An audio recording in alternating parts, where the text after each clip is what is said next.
गाय को हर रोज गांव के लोग इसे दौड़ा दौड़ा कर मारते थे, क्योंकि ये जहां भी जाती तो वहां कुछ खाने वाली चीजें चुरा कर भाग जाती थीं। गाय का ऐसा कोई भी दिन नहीं गुजरता था जिस दिन वह मार न खाए। वह चोरी इसलिए करती थी क्योंकि उसके 2 बच्चे थे जो चोरी के खाने से ही पेट भरती थीं। घर में मुन्ना के आलसी पापा भी थे जो दिन भर सिगरेट पीता रहता था, और गाय जो भी खाना चुरा कर लाती तो बच्चों से छीन कर खुद खा लेता था। दिवाली का दिन था। गाय हर रोज की तरह आज भी खाना चुराने की तलाश में जाती है, लेकिन दिवाली होने के कारण आज गांव की सभी दुकानें बंद थीं। गाय खाली हाथ बिना कुछ लिए वापस घर लौट जाती है। दिवाली का दिन सभी के लिए खुशियों का दिन था, लेकिन गाय के लिए दुख था। यहाँ काला भैंसा को जब खाना नहीं मिलता तो गाय को डांटकर भगा देता है। गाय अपने बच्चों को लेकर गांव छोड़कर दूसरे गांव में चली जाती है।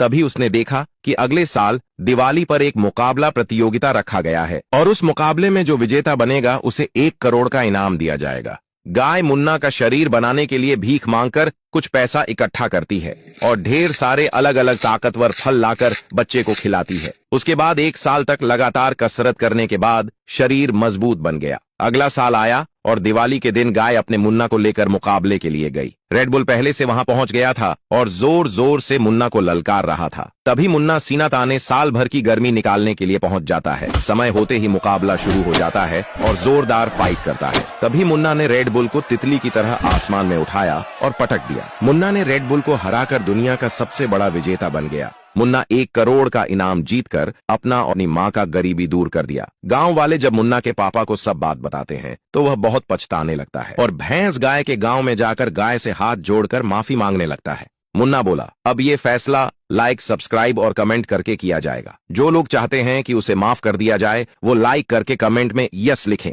और जो चाहते हैं कि उसे सजा दी जाए वो लाइक, सब्सक्राइब करके कमेंट में नो लिखें।